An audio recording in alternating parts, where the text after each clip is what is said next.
have lost 300,000 men and women, but he would have been sitting in Moscow, quiet please, he would have been sitting in Moscow much happier than he is right now.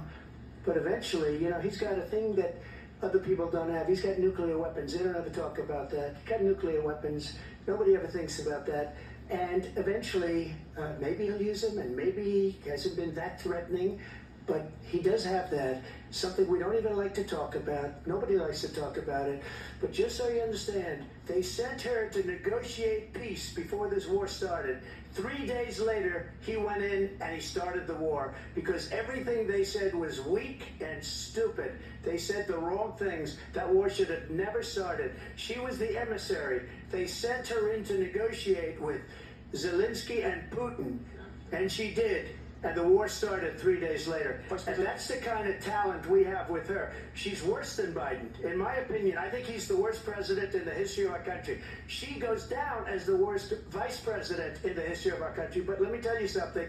She is a horrible negotiator. They sent her in to negotiate. As soon as they left, Putin did the invasion. President Trump, thank you. You did bring up something. You said you went to negotiate with Vladimir Putin. Vice President Harris, have you ever met Vladimir Putin? Can you clarify tonight? Yet again, I said it at the beginning of this debate, you're going to hear a bunch of lies coming from this fellow. And that is another one. When I went to meet with President Zelensky, I've now met with him over 5 times. Sometimes you have to be friends with your enemies. It has been about standing as America always should. As a leader upholding international rules and norms, as a leader who shows strength, understanding that the alliances we have around the world are dependent on our ability to look out for our friends and not favor our enemies because you adore strongmen instead of caring about democracy. And that is very much what is at stake here. The President of the United States is Commander-in-Chief.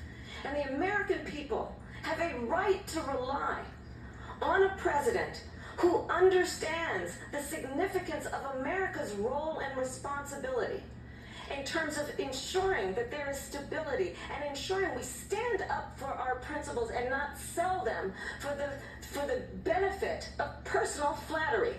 We talked about Ukraine and Vladimir Putin. I do want to talk about Afghanistan. That's why he want to build that wall. Finish building the wall because that's, you know, I want to move on to Afghanistan. Trump did the most amazing thing I've ever seen. He got these countries, 28 countries at the time, to pay up. He said, I've never seen, he's the head of NATO, he said, I've never seen, for years we were paying almost all of NATO. We were being ripped off by European nations, both on trade and on NATO.